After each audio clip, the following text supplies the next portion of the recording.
Hello viewers, I'm SB and welcome back to Endless Legend, where we are maybe not in quite as strong of a position as I might hope.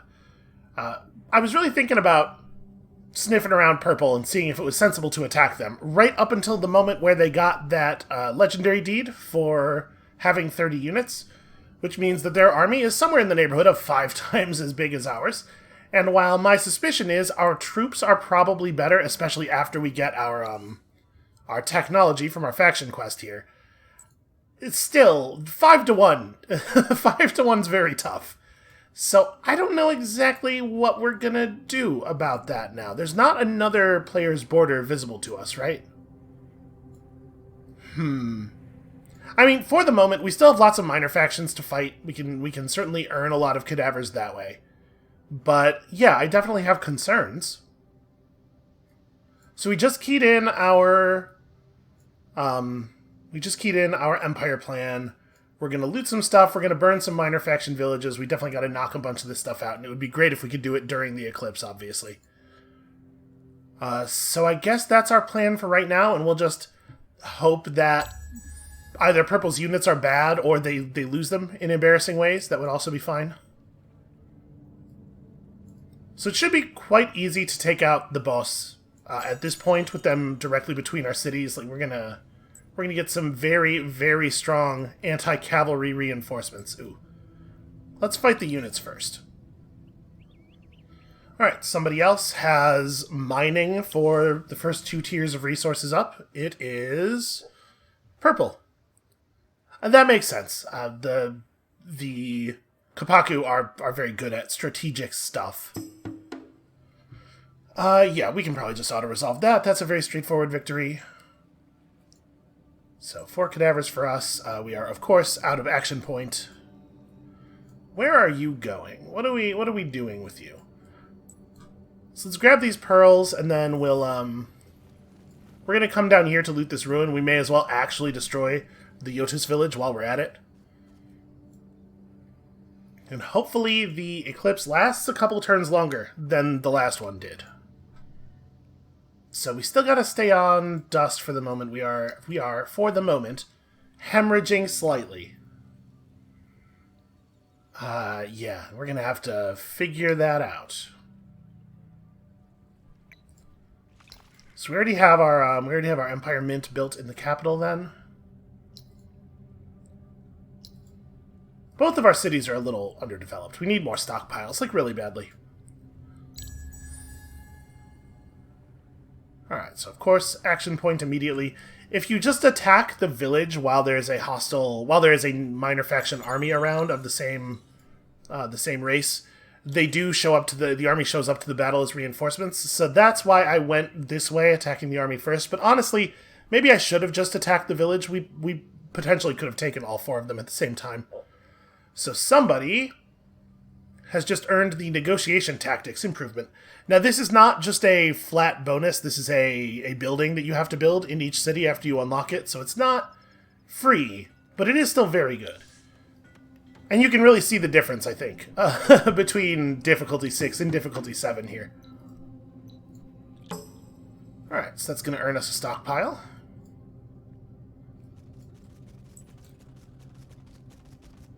Down here and search this real quick. Okay, 60 dust. Lovely. Are those fleas? They are. Urcan lice. Oh, and we met somebody. Ah, okay, we see the first of their buildings. Eyeless ones. Damn it, I was going to eat those. Alright, let's come down here and grab this. So, here we have a Golem Rider. This doesn't look like... These are not base stats, right? This is a Golem Rider 3. So they've increased their... they've worked on their unit designs a little bit. 88 attack, 64 defense, 63 damage. Cavalry Slayer, which is not any good against us, so that's good to know that they're teched in that way. Of course, if we go to war with them, we have to expect that they will re-tech their units. But perhaps not immediately. You know what, I should have just moved here. Ordinarily, I try not to put myself in positions where I'm going to get attacked by the AI, but what were they going to do? Like, it actually would have been just fine for them to attack us there. And the other villages are up here. Yeah, we'll go for this one next turn just to make sure that we're getting as many cadavers during the eclipse as we can. What are we at now? We have 2 left over. So if we take down this village during the eclipse, it will get us another stockpile. And then where do we want this stockpile? Which city needs it the most? I'm inclined to do it in Revode just to because this is where it would be convenient for the Battleborn to spawn. Just go ahead and fold you into that army. Yeah, and then let's hope that we can get the last one here. I'd really like to get another Battleborn out of this if we can.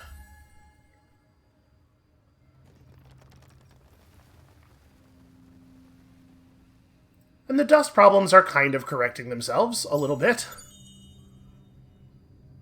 Here, I want to actually challenge here with the hero army. You may not have seen or heard of them, but one of the greatest marvels of Auriga's diverse wildlife is the stunning skyfin. They are pretty weird looking. That's probably not exactly what they meant. They have been called flying carpets, lizard angels, floating dreams, and many odder things, odder than lizard angels. Famed not only for their beauty, but also their rapid movement and their ability to harvest strategic resources, any leader of an empire would want one under their command. And luck, it seems, is with you. A skyfin has been spotted moving alone across the wilds of Auriga. So where is it? It's relative to... Oh, well... It seems unlikely that we are going to be the ones to get control of that. However, it is worth noting that information about the skyfin has suggested to us the bottom corner of this empire. So that's news. That's information. Hey, remember me? And once again, I think I'm just going to go ahead and fire this here.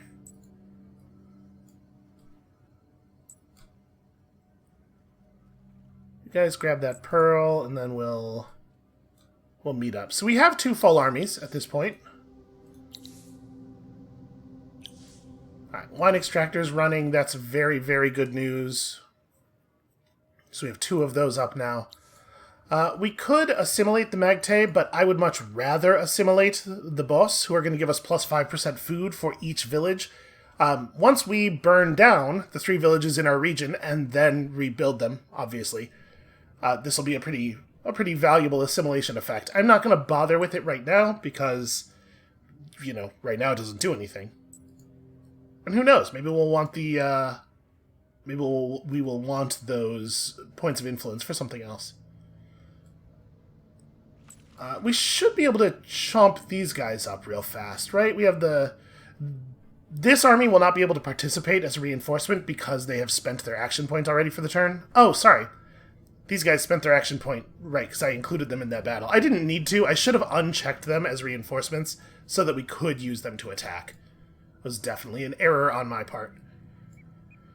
I guess step over here. We're going to try to grab that pearl real fast. And this is the gold extractor, right? So we do care about this quite a bit, because this is key to the next part of our faction quest. So is this the indicator? Yeah, okay. In one turn, this Urcan is going to burrow down and come up somewhere else.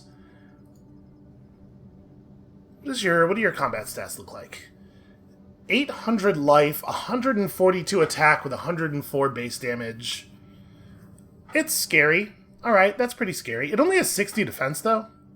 Like, we should, if we get the opportunity to get violent with an Urcan, we should probably try it. There's a chance that we could pull that off. Granted, I also thought there was a chance we would destroy the Yotus village earlier, and that sure didn't work out. And, like, losing a battle and having a hero die temporarily, these things are not, like, the end of the world. But in any 4X game, like, every 4X game is sort of a positive feedback loop, right? It's a feedback loop anyway. And so bonuses generated earlier turn into bigger bonuses. Mistakes made earlier turn into bigger problems. So while that was not necessarily a huge error, making an error of that size that early is definitely not recommended. We took way more damage on that auto-resolve than I was expecting. I should have manualed that. We could have used the the militia to do most of the fighting. That was my plan, was to have the militia absorb the huge brunt of that damage. But I did not tell the AI that that was the plan. Alright, well this eclipse has been very good to us. We could pull one more stockpile, potentially. If we run the hero army over here, and then we engage with this village. So I'm going to try it, obviously. Salamar's just building units for the hell of it. You know, it's good to have defenses. Sometimes a city suddenly comes under attack. You know, that happens.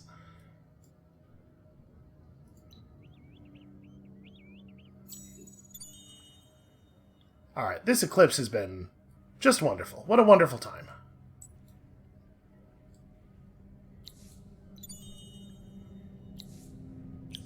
Oh, neutral army is pillaging my gold extractor. That's unacceptable. Alright, we'll deal with that in a second. Let's do combat. And let's go ahead and do this manually, so as to try to keep the more injured foragers out of the line of fire.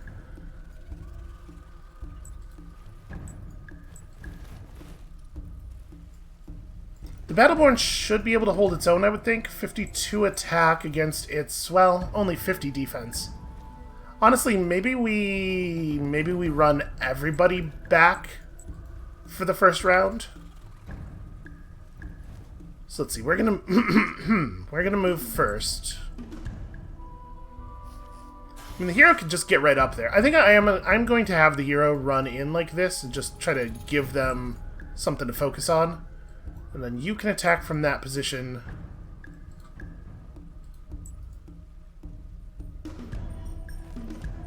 I guess by the time that's done, it's no big deal for you to get that attack in. And you can see the units that are in the army that picked up the movement conflux are in considerably better shape as far as actually getting to the fighting goes. Yeah, okay. Fighting people during the eclipse is always risky. You should back up. You're taking too much damage.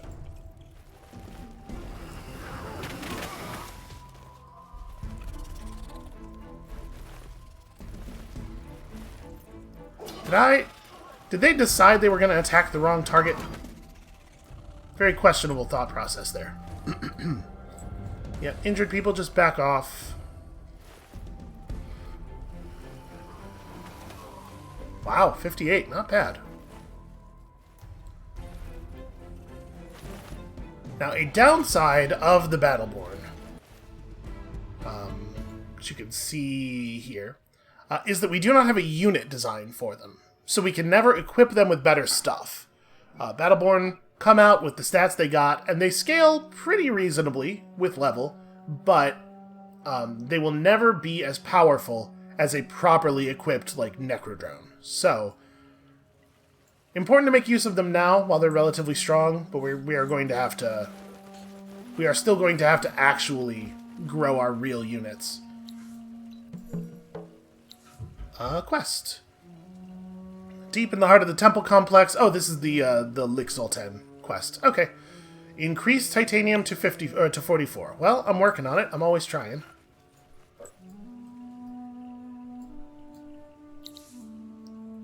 Okay. Do we want to just rebuild the Bos villages? I mean, it's not the cheapest. Not the cheapest thing to do that, but we do need to get the population back. We do need to get the population from that, and also I want the food bonus, so yeah, it should probably be a fairly high priority. And we definitely have to make sure that we get over here and deal with this before they actually burn down the extractor. It looks like we've got a turn or two. Like, they're not going to finish that this turn. Right, yeah, it looks like it only gets to there. So we should have time. Well, I guess it depends. If the eclipse remains for another turn, this army will certainly have time to get close enough to them. If the eclipse wears off so we lose the movement conflux, it'll depend on which tile they're actually standing in as they do this thing. I don't know for sure that we will be able to reach them. But if they damage the extractor, then that's just a lot more waiting that we have to do. Oh, also, I should actually fire this stockpile. How about here?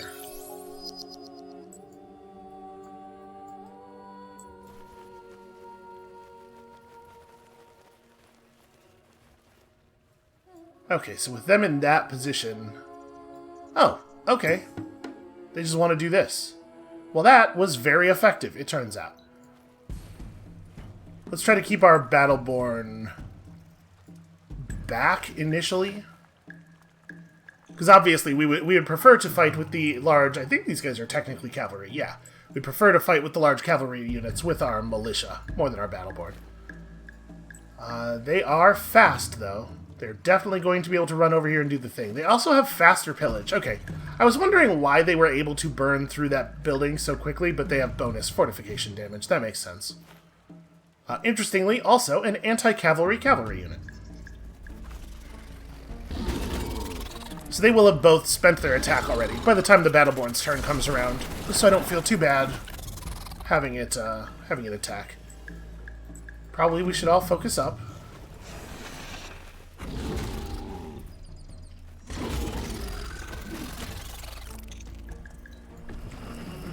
Alright, he just died of disease damage at the beginning of his turn.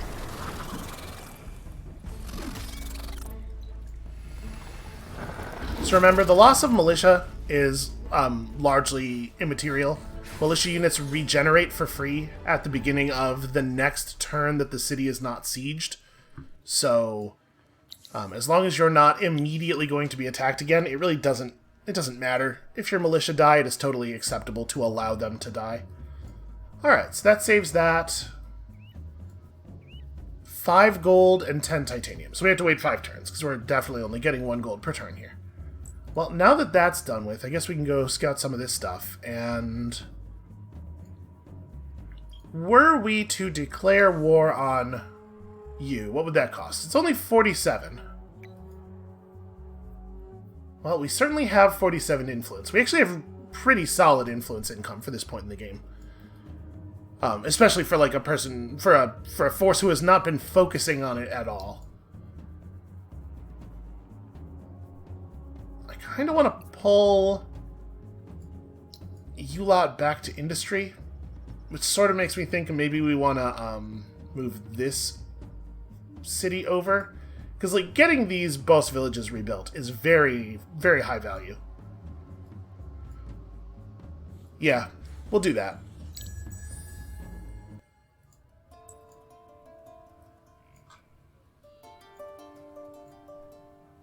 Okay, so it's probably about to be winter then. I'm gonna head over for those, for the rest of the neutral villages in the region. We are going to have something to say to them.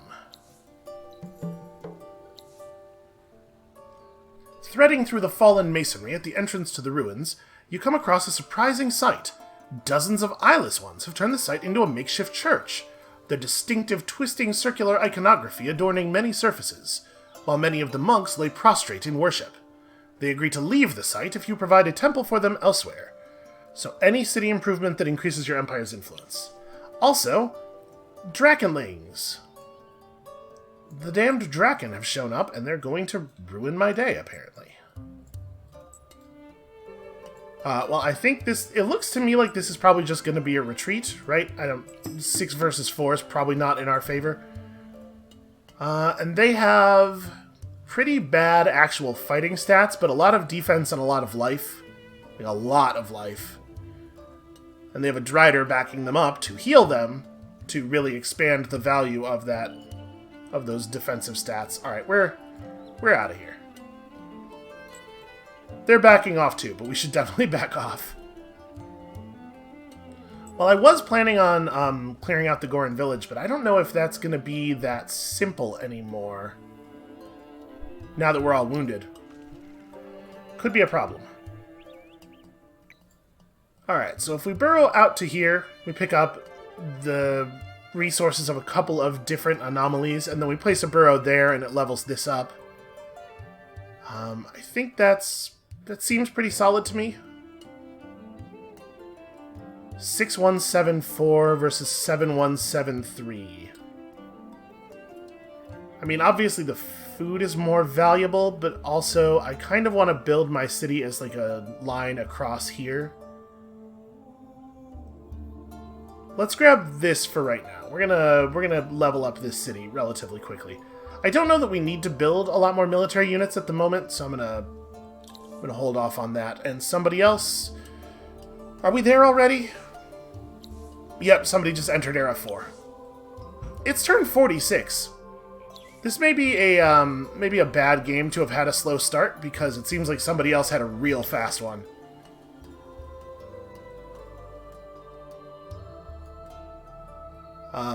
Yeah.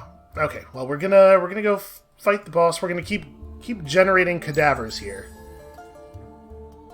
But I think I'm having a little bit too little of an effect on this game.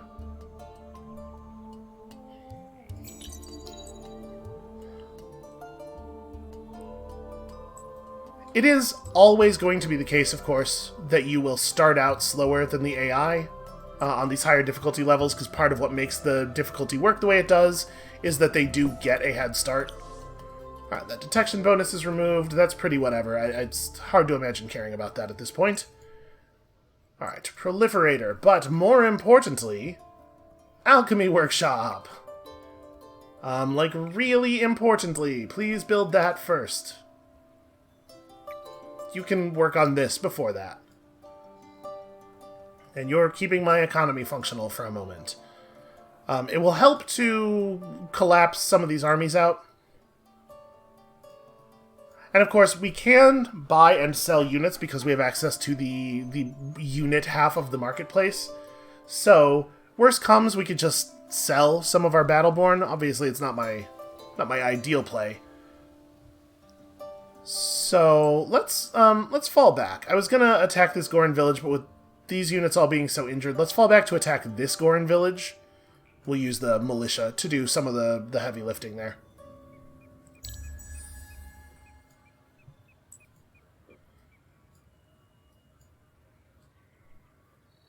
When winter hits, our dust is going to be in a really rough spot. The Empire Mint is going to be extremely necessary. Let's go get... I guess I can just hang out for a second here.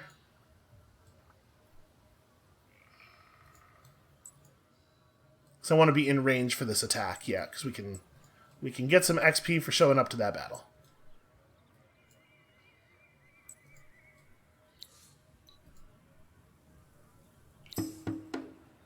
Alright, so let's move this force all the way to the bottom of the reinforcement list. I believe the way it works is this army will come in first as reinforcements, then these ones. But I think these units will get experience for participating in the battle, even if they don't actually make it into the battle. I think everybody who's checked on the list gets experience.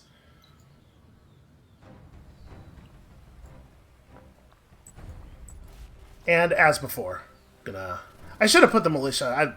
I was really focused on the one thing there, but I should probably have put the militia up as first reinforcements. That was definitely a weird decision on my part. Alright, you just step to here. It would be really nice if we could get clear of the reinforcement spaces. Okay, he's not attacking the hero. That's good. But, there we go. So, if one of your reinforcement spaces is blocked, then it won't bring in any units. So, you have to be careful in a situation like this to make sure you're moving off of them as quickly as you can. Yeah, I think I'm fine with all this.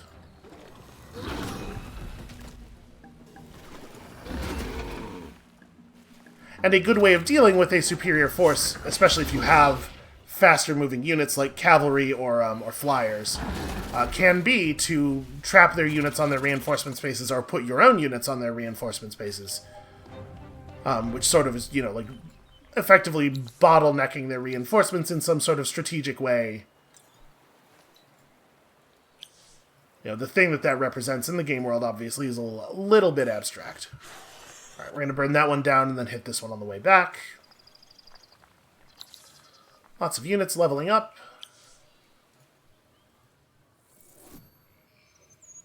And we don't have the money to do anything. We don't even have the money to keep doing the thing we're doing now. I might sell this forager. It's not... You don't get a very good return on doing that. I prefer not to. Where do we want to push this stockpile? I'm not going to try to hold off on this stockpile until the next eclipse, because obviously it's going to be a minute. It's going to be a little while. I suppose continuing to grow the capital is probably a pretty good idea. Yeah. And you still have 3 movement left. You know what? Why don't you go dive into the city garrison here? Let's unmake one of these armies. That'll help a little bit with dust.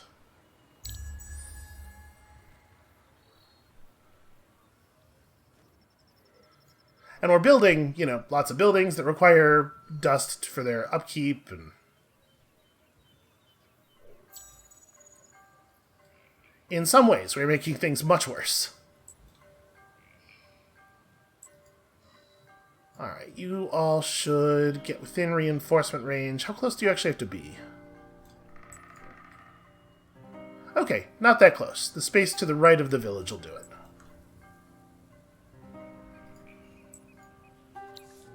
Not that we'll need the reinforcements, but again, we can feed this army some experience points. And let's go ahead and manual this just to make sure that the units that we want taking damage are the ones who are taking damage. Okay, so because we attack them from an angle where there is no terrain behind them, their reinforcement, or their deployment zone has been restricted quite heavily. Alright, your job is going to be to stand still. Who's up first? Alright, you get in there, and then we probably want...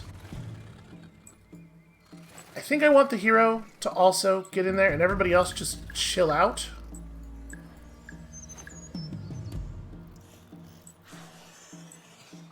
Yeah, pretty much everybody else just chill out.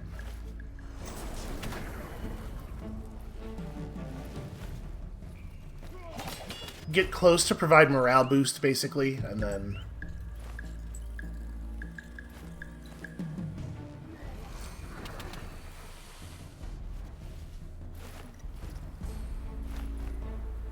There we go. So these units are now at maximum morale. And yeah, you can see Battleborn, pretty good. They're pretty solid units relative to a lot of the stuff you're going to see in the early game. What are you doing? Units just deciding they know better than I do. They really do like to run around in like a very arbitrary way. It's very difficult to tell a necrophage that the correct thing to do at any given moment is nothing. Just sit there. Just be calm. Can't you do calm? I'm gonna push the capital again. Go capital. Alright, and then we need to devote another city to dust. Alright, now we're slightly positive, at least. I'm going to... maybe have this army just take refuge in a garrison somewhere.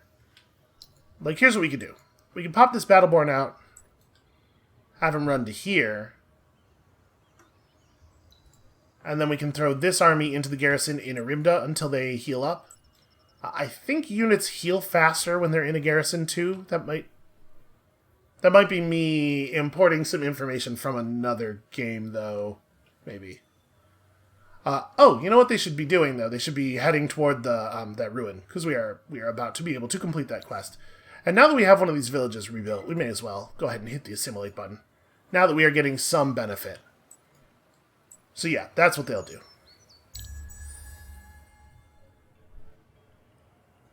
Oof, rough moment for it.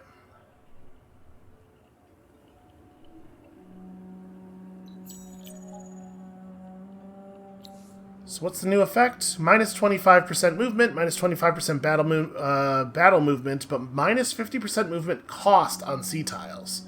So actually faster on the water. We haven't really engaged with the sea system at all this game, and it wasn't present in the last game. But there are some very, very good reasons to commit time and effort to building boats. Alright, so we got the Urcan Lice quest again. I would love to get dust. I would love to get a large amount of dust.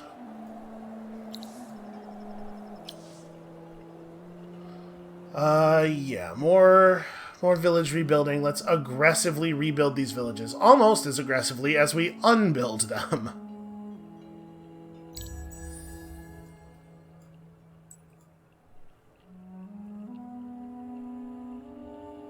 So after this, we'll have our weapons tech, and we can have a look at what that actually means for us. Alright, exotic allies. Search the same temple ruins after gathering 100 dust. Man.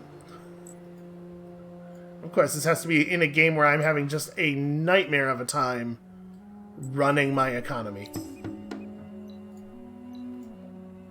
Alright, easy enough. Get some cadavers. Okay, next turn we'll be able to finish this off. So 100 dust. Well, maybe I do sell some units. A Battleborn sells for 83 dust. I'm going to go ahead and do that. And selling units does also help with our military upkeep, obviously. Alright, you know what would be really cool is movement on our faction quest. Hooray, we got a hero! Blood-curdling screams issue from the captive pits, but this Riss learns much. Already, the latest hatchlings show superior qualities. One day, this land will be ours. So we got ourselves a new hero. Army attack boost 2. It's pretty solid, plus 30% attack to the entire army is a big deal. Of course, the same governor trait that all necrophages have. Because, you know, massively evil monster bug men. All the captives died. Well, all except Riss. Agony wrapped itself around him too, but unlike the others, he came out transformed. Patches of chitin cover his soft hind-leg skin, and only his eyes show the thing he once was. He has asked for a new name, and I have granted him his wish. He will be known as Riss. I never imagined a hind leg could show such chitin, such single-mindedness. Maybe his experiments mark our path to victory. Menials, fetch the hind legs! Every cycle I find myself seeking his company over the seething activity of my narrow-minded broodmates. His mind is as fertile as before, but now there is an edge of the untamed in his ramblings. What he truly wants remains cloaked in darkness, but I am beginning to think he does indeed seek nothing more than pure knowledge. He claims he can make us more numerous using materials held by the race known as the Vaulters, ancient enemies we've fought in the deep places for as long as the Giver of Remembrances remember. He has been held in the hive for long enough. Now I will test his loyalty. Let him lead a swarm. Ah, he comes! Menials, bring us some carrion. So with the hero Riss, get level 2 of No Idle Hands or level 1 of Fast Healer. Which skills are those? Okay, so this is No Idle Hands, and that's Fast Healer. So we're gonna have to come up. I guess we could get to No Idle Hands through the blue part of the tree. So this is just an experience bonus per turn for the units under the hero's command, and probably for the hero themselves, I would imagine. And then Fast Healer is, as you might imagine, doubled recovery speed from the disabled state, and a reduction of the cost of just paying dust to heal up when they're injured, the way we did earlier this game. It's fine. This is definitely the better of those two skills. So of course the balance of that in the quest is that you have to put more points into that one in order to move the faction quest forward, right? That said, that's definitely what we will do, because Fast Healer is kind of not that good. It's kind of not great. Also, this is happening. Was it purple? It was purple. Well, you know, we're having some trouble with our science output. What if we just went and took purple's science output? That seems doable, right? So I am, in fact, going to assign Riss to this army. And we're going to go... Are we going to go fight? We should be able to take them. Riss has pretty similar melee stats to... Ooh, maybe not. Do you have a weapon? You do have a weapon. Just 28 damage. Well, I mean, we could equip some of these fancy tier 3 glass steel or titanium weapons. So, for example, let's compare the one-handed swords, just so that we get sort of a fair idea. So the sword we're currently using, 9 attack, 2 defense. We could move up to tier 2 iron, which has 15 attack, 4 defense, and 4 damage. Or we could go up to the tier 3 one-handed glass steel sword for 21 attack, 14 damage, 30 initiative, and 6 defense. And 2 higher levels of Infantry Slayer. It's Infantry Slayer 3 instead of 1. That's a lot of initiative, and Karis naturally has very bad initiative. It's so bad that 30 probably doesn't even make him go first in a lot of cases. So the big difference between glass steel and titanium when it comes to weapons is that glass steel stuff makes you faster, but titanium tends to have much higher numbers on the other stats, in this case, attack and damage. I think I'm just going to accept that Karis is going to go last most of the time, because I think that's probably true even with the other weapon. But also, you know, we could equip him with like a big axe or something instead. 44 attack, 38 damage, 41, 52, but no initiative bonus. I think this might be more like where we're at. This is 24 attack, 34 damage, with an initiative bonus that is maybe going to matter. Like, we have way more loose glass steel than we have titanium, and we want titanium for at least some of our buildings. So I really do want to go for the glass steel claws. It looks like these glass steel claws maybe don't have art. That's weird. Oh, it costs dust to make that change as well. That's a shame, because these are not quest weapons. They are normal items, and so they have an industry cost associated with them. We need money. We need money very badly. We're not going to be able to do any retrofitting. Well, obviously, it'll help a lot when the winter ends.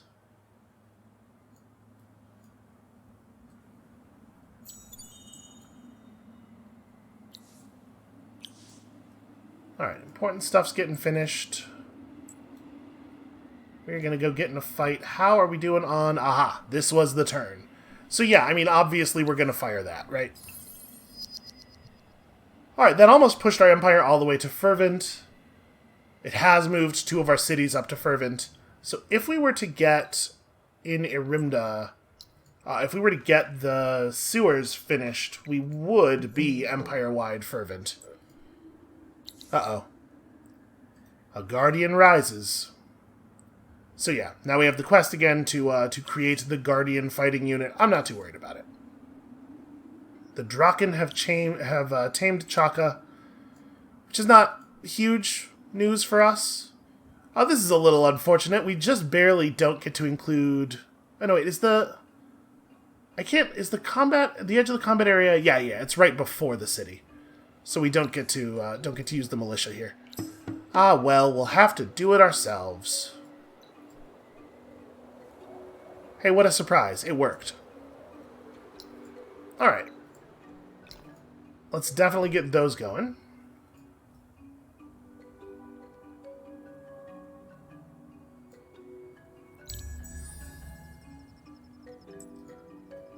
We need to have a look at Purple's territory. Let's go see what is up with them. So we did get our alchemy lab finished in Salamar. Hopefully we'll be producing an amount of science that is a little bit more compelling at this point. That is the ruin marked on the map. Okay, that seems difficult to access. Blue's got territory over to the east, and also one of the Urcans is here. Level 1 Urcan Lice. I don't know. I honestly don't know if we could take it. Like, it only has 45 defense, so we're going to hit it really hard. But with 800 life, it can endure quite a while of getting hit really hard. And it's going to tear a lot of our units apart while we're working, because obviously Those attack values are very impressive relative to what we can put up in defense. So, not great. Not great, it turns out.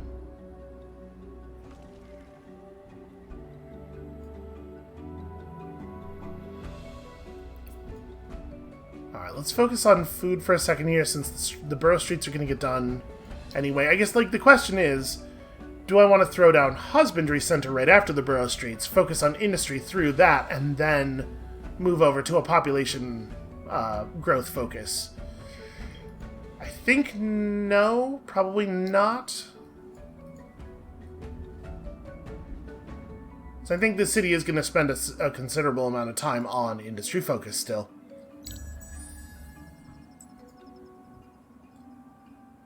Man, this thing where the winters make us even slower really sucks, and it affects us way more than it's going to affect most people.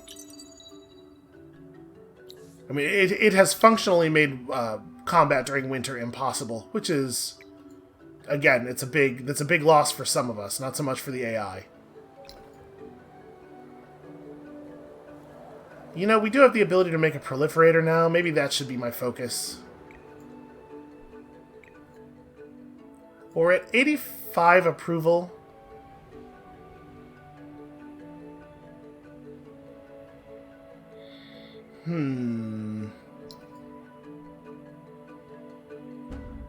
Getting a proliferator out would be nice. Let's have a look at our unit designs here.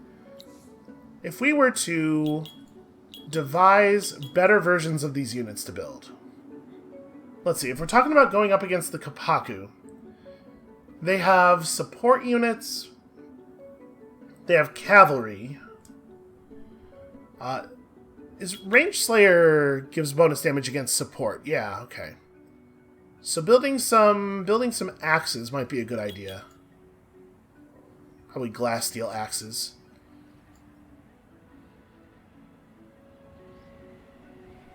And then honestly, I might want to just stick to non-strategic shields. And, like, movement trinkets.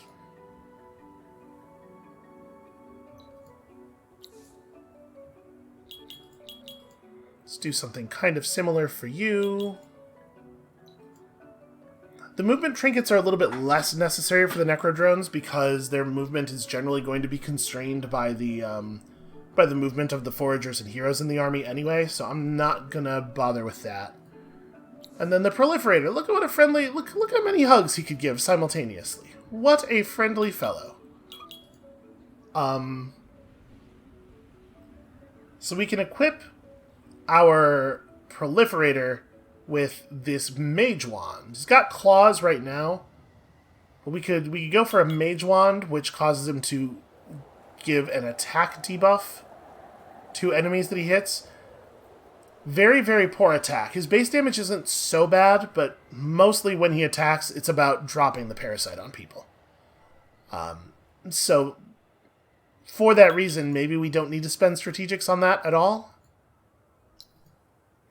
Okay, and if we're looking at them that way, how much time are we talking about to get one of those out? Okay, that's not too bad. Oh, hold on, sorry. I did not give bonus movement trinket, but I definitely should.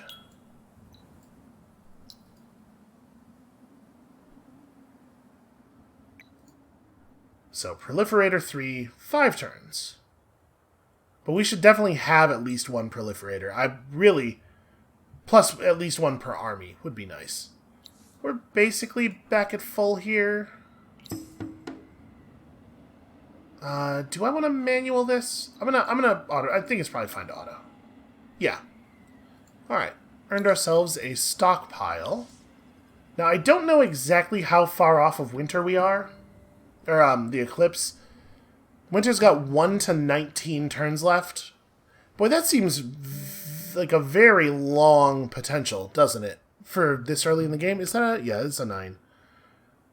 So we're probably really, really far away from the next eclipse. We can, I think, just go ahead and fire the stockpile off. And we desperately need it in multiple places.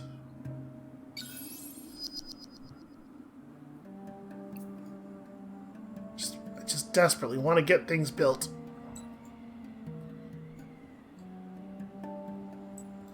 It's like I want to start scouting purple for combat potential.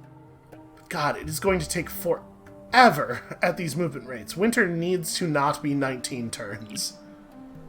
Oh, sure, I should probably do research, I guess. You know what would help is roads. Roads would be very helpful. Oh my god, actual science, hooray! We're going to need this soon as well. But building roads, both for the internal trade routes and for the actual ability to move around, especially given the number of forest tiles that are dotted throughout our stuff, could be really nice. Oh my god. Beautiful, beautiful stuff. Beautiful, wonderful things are happening. So I'm going to move this whole city back over to industry, though, because I really want to get those villages rebuilt. Alright, so let's take a moment and look at the altar. What is available next? -1 industry on every tile. -10 approval on anomalies that provide approval, but +3 dust on anomalies that provide dust. That one's pretty bad as well. -15% health regen in non-allied region, but bonus health regen in allied or owned regions. So troops that are on offense do not regenerate health very much, is what this one is. I don't love any of these. I think all 3 of these effects are bad for us. And again, this is a situation where I'm pretty sure they're all worse for us than they are for any of the AI factions.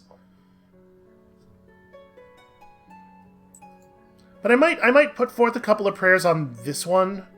I think this will hurt us very, very badly. And here, we can solve the problem with this by just taking over cities very quickly once we enter enemy territory, right?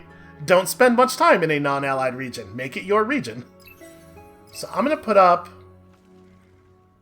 one more prayer. That leaves us at 10 pearls, which is not enough to really do anything. Yeah, let's put up 3 prayers and then we'll see. We'll check in next turn and see if the AI messes with that at all.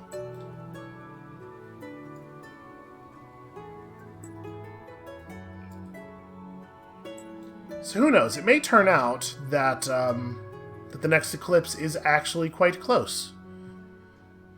It says winter is 17 to 37 turns. The way things are currently calibrated, it seems like the eclipse is happening immediately before winter, so that's probably a pretty good guide for us.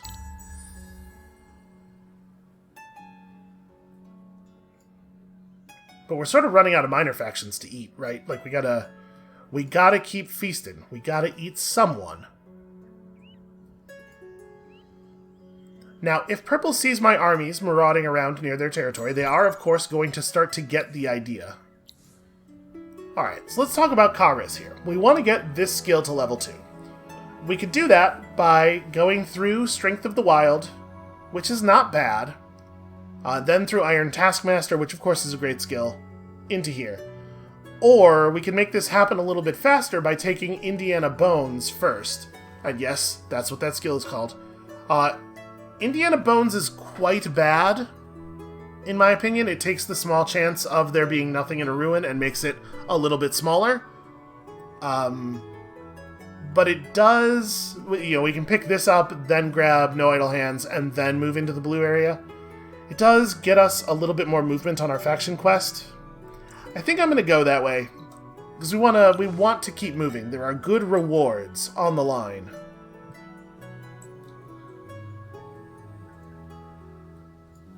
Okay, Urcan lice are harassing Purple. So I mean, obviously we want to devour those. Right now it's just me running around in my own territory. Nothing suspicious about that, I tell you. So that's a golem camp. We don't actually know where their city is then. It's back here somewhere. Alright, excellent news there. Building things, building units. Okay. Alright, we can't retrofit those. Those are Battleborn. I guess that's like a little bit of a positive of having a bunch of Battleborn around, is that you can't upgrade them, but you also don't need to. So we can see here they built a little bit of a watchtower there. In fact, that's a defensive structure. So I'm worried about that. Worried about them being well defended and perhaps having a very large army. We're just going to try to poke our heads in over here and see if we can see them. Those dredges are probably going to attack me. Oh, I was going to do that. Running around with an army of Cacators. Look at that. It's not even... His stats aren't even good. And then they have these Stone Sentinels who are actually very powerful. 91 attack, 138 defense. Yeah, okay, that's a concern. And Infantry Slayer 4, which is very good against us. Every one of our units is infantry. Attacking purple might just be out of the question. Like, it might not be a thing we can actually do. At least not a thing we can survive doing.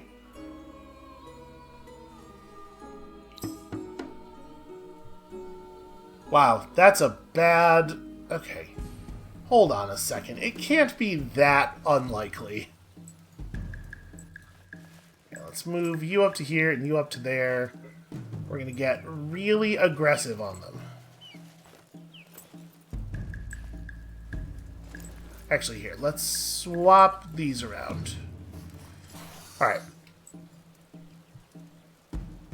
So this unit has circular attack, which allows it to attack all things adjacent to it, and a very high level of the stun trait. But both of these are only active when attacking, not counterattacking. So, our primary concern is making sure that they never get to attack.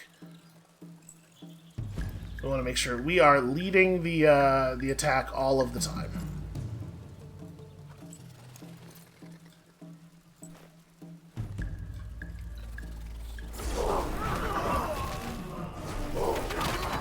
That's pretty serious. That was a pretty big hit they just dealt out there. Alright, they are both diseased at this point. Oh, but it's not quite... The disease tick left him at like 1 health. Just enough to actually kill my Battleborn. Very annoying. So obviously attacking the village that has 3 of that unit in it, not ideal. And in fact, we may have to run away now? Try to avoid getting picked off by Purple's army. They're going to catch up with us, though. Yeah, they have 7 movement. Attacking Purple may be 100% off the table.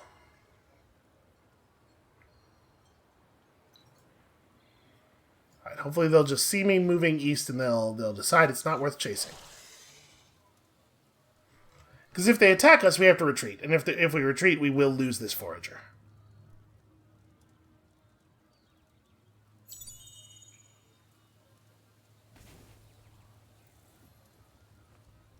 I'm doing my level best to get away from you. Okay, skyfin thing ran out. Retaliation damage is being dealt. Ah, right. That army was adjacent to... Wait, were they? Were they adjacent to this thing? I don't remember exactly how this thing works. So that's this building here. That's a Tower of Truth. 0.3 retaliation damage per fortification value. Damage is spread across all units of unfriendly army at the start of the turn. Well, that's annoying of them. So I don't, without actual vision of it, can we... No, it looks like I can't just look at it and know what its fortification value is. So any structure that isn't just part of the city has a sort of an HP value, and when you pillage something, the HP of that building is what determines how long the pillage takes. Here, we're gonna search their ruin here, but we have already identified that their army is way more powerful than I was hoping. That's gonna make it very awkward. Very awkward indeed to pull off a military victory here. We'd like to pick on somebody weaker, but unfortunately we do not have access to anyone weaker. I mean, blue's probably weaker. Blue has Chaka, though. Yeah, this is pretty not ideal. They're already to the point where they can have 8 units in an army. They have Ice Wargs with very impressive offensive stats. Not so much in the defense, at least. Golem Riders that are not too... Oh, well, this is a Golem Rider 3. Hold on. What's the Golem Rider 5 look like? Okay, better. Better stats. Yeah, fighting purple would be very difficult. We are not well suited to combat with people who are made of rock. It's just sort of not the way we do things. Well, I'm wondering if our movement has been slow enough that that it makes sense for us to just bail on this game. It feels a little premature. We can get that down to 2 turns. We should probably do that. And how are we doing on boosters? We're kind of close. Sort of. Having one of a luxury booster is really rough. It's tough to run an empire off of one luxury resource. Alright, so we're gonna pass their border here, search this ruin, and try to get vision of the nameplate of the city.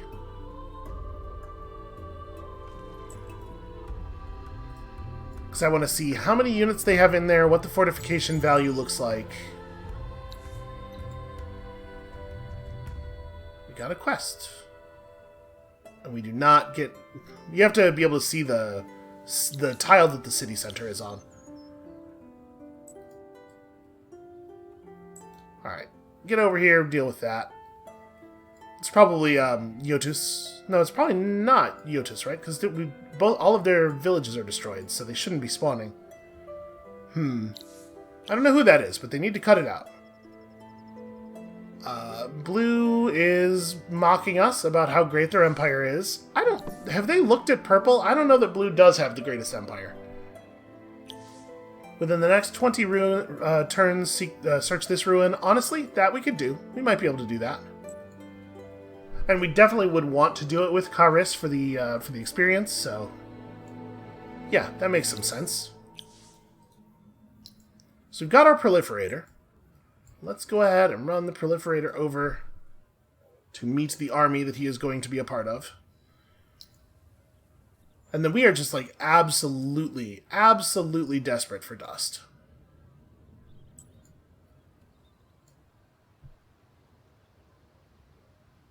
We're still in a position here where this is 180. Okay, I don't feel too bad about that. Would we rather do this? I mean, we need to fix our dust problem, but I feel like building more buildings is... that's actually... It's a little tough, because we want to focus on infrastructure, but we also want to focus on our military. We just have a lot to do, and not enough bodies with which to do it. Although, honestly, I don't feel like our overall empire population is all that bad. We can have a quick look at the chart here. How's everybody else doing on population? Oh, you know, just 60 population here on turn 59. Yeah, purple took off like a shot.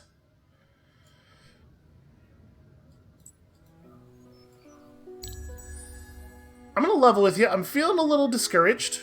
May have just been too slow and weak a start for a game on difficulty 7. And I'm a little torn about whether or not we should just bail now, or whether we still have a chance to participate in this meaningfully. Okay, so not a lot of fortification, not a lot of garrison, but it is still the case that we know they have a bunch of military units running around here, so it's not like we could just attack them for free. We would still have to fight. I don't know what to do about it, honestly. It would take 17 turns to build up the rest of the trade network here.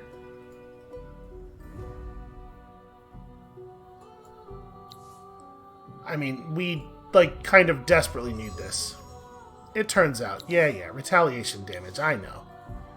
Standing too close to the Tower of Truth. Now that we have proliferators, we can be pulling in Battleborn more frequently, and at the very least, that can be a source of money. We can sell a lot of Battleborn to the mercenary market.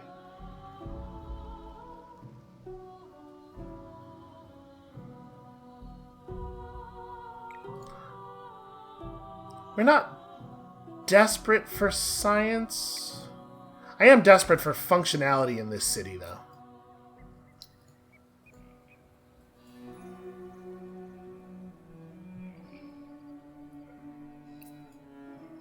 Now that we have 3 pacified villages here, remember our Cull the Herd trait is giving us a ton of plus food, so we could grow this city pretty quickly. I would love to pull 1 turn off of the right-of-way there. We just get these to sync up and finish at the same time. We can get some internal trade route going, which will give us a little bit more dust. So here's like the deal. Here's what we would have to be thinking if we're talking about preparing for war with Purple. It is possible that we could catch them unawares, catch them with their army in a bad place, and just grab their city, right? We have a lot of units. They don't have that much fortification. It looks like they're mostly just keeping militia in the city. So it is possible that if we just wait for their armies to be distracted, we could jump in, grab the city. However, if we want to hold on to that, not just get pushed out of it by their superior army, we have to also make them want to get out of the war quickly afterward. This is like the most critical thing to think about when you are deciding to declare war on an AI. You have to figure out what the end state of that war is going to look like. How do you make it stop? In some cases, just take all their stuff and wipe them out of the game is a totally reasonable option. Here, absolutely not, right? Any military gain we make against Purple is going to be based on a short short-term military superiority. We have to put them in a position where they think, for the moment, this is too costly to continue. That is a thing you can do to the AI, and if you've watched our other Endless Legends series, you've seen me do it many times. You attack at like a moment of relative weakness, and then peace out of the war before they have the opportunity to build up and retaliate. I don't think that that's really on the table here, though, with their army being the size that it is, and them having, as far as we know, no other major problems to focus on. So, if we're thinking that we want to take Purple's stuff in the longer term, there's a couple of steps to that. First of all, obviously, we have to get more powerful. But secondly, we need more information about their situation. We need to scout their area better. We need to... I mean, if we could, like, trade maps with them or something, that would do it. But I'm pretty sure you can't map trade without going to peace with somebody. And obviously that's not on the table. So we may have to just, like, get a necro drone and have it fly all the way around their border or something. Basically, we need to be aware of their situation enough to know when those moments of weakness are, and then we have to press in during one of them. How do we get stronger is a serious question, though, because it's not just about us getting stronger, it's about us getting stronger at a greater rate than Purple is getting stronger, and they are, like, way off to the races. We probably have to consume another player, is what I'm thinking. Like, we might push east and try to have a look at what's going on with blue, and that means, probably, at the very least, that means building a Necrodrone. Let's go ahead and adjust our Necrodrone design. We're not going to build a Necrodrone for the purposes of combat. We're going to build one for the purposes of looking around. So we're going to, leave him with basically just as cheap as possible, and he will run from all combat with 8 speed and flying. Because we just need information. That said, I do think we probably need right-of-way first. So here's Fakir, and Fakir is showing us that, in fact, red is not too far west of purple. With a lot of factions, what I would try to do here is try to make contact with red and then use some combination of diplomacy and espionage to try to create a situation where they want to fight each other, figure something out. Because we don't have that option, because we can't even make friends with red, it's going to be a little bit trickier for us. I don't exactly know what we're going to do. Let's run one more turn here. I want to try to get this army to safety before we call the episode. So we're going to do that. You're going to run down here and figure out what's going on with this extractor.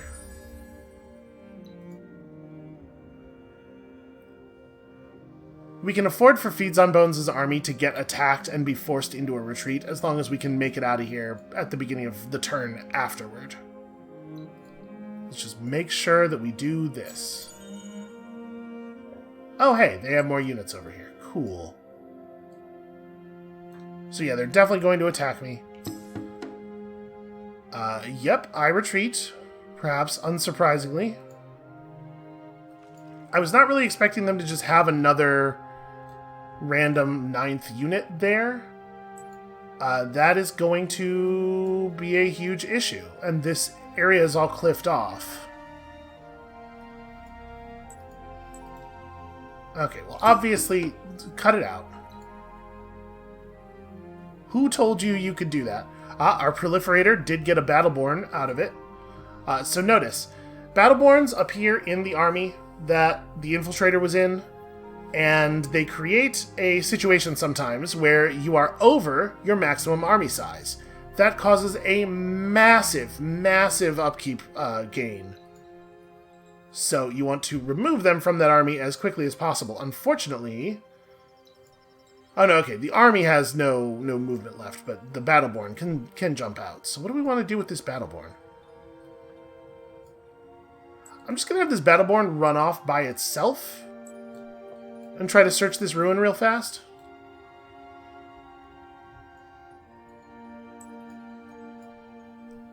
So yeah, them having a unit right here so that we got trapped in this particular space is so bad for us. Because this army is for sure dead now. There's no version of this where we can escape. We can pop Feeds on Bones out of the army, so at least he doesn't get wounded. But all of these Battleborn are lost, and that really sucks. It'll help with our dust output problem, a little bit at least, but yeah, that is really shitty. Alright, does Feeds on Bones have... Yeah, he does. Okay. I'm going to make him Governor of Revode for a moment here. We're just going to really focus on population in this city for a moment. And yeah, you guys are sadly completely doomed.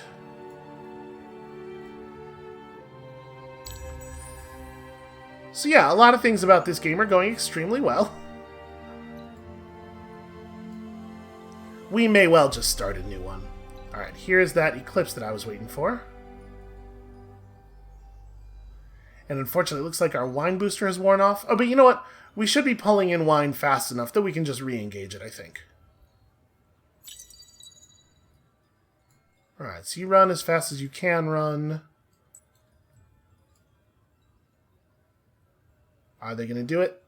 Yep, okay, they did it. We didn't even find anything in that ruin. I do feel like we've had a much higher incidence of there was nothing there than we usually get.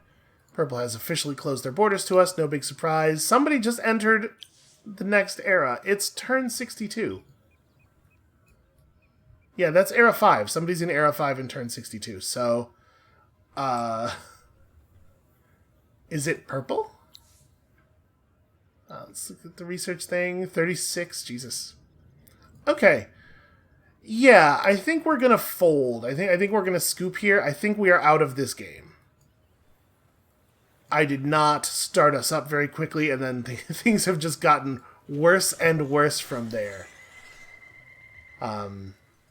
There is some value in just like playing out a game where you are losing, just to get some kind of like sense of how bad is it really.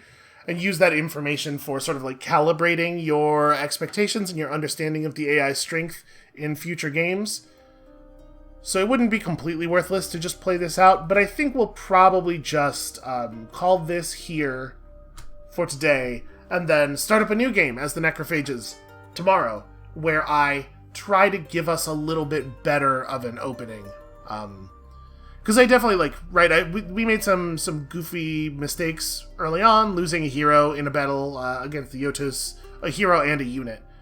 Really early on was a real shame. We did not get a very strong economy started. We also had some real bad luck with 2 of the first 3 ruins we searched having nothing in them, and us being almost entirely surrounded by the strongest minor factions, the best ones for combat. Very few soft targets like Magte or Sisters of Battle, or sorry, those are not called Sisters. That's a different thing. You know what I'm talking about, the Justiciars. And there's a lot of minor factions that when you run into them with an early Necrophage army, you're just like, cool, I get to eat that village. And then there are other ones that aren't, and we ran into all of the second group. So, when you come back next time, tomorrow, we're going to be giving this another go, and hoping to get a combination of better play and better luck, and maybe a slightly slower start from our nearest neighbor that will have us a little bit more in the game. And we'll see you then.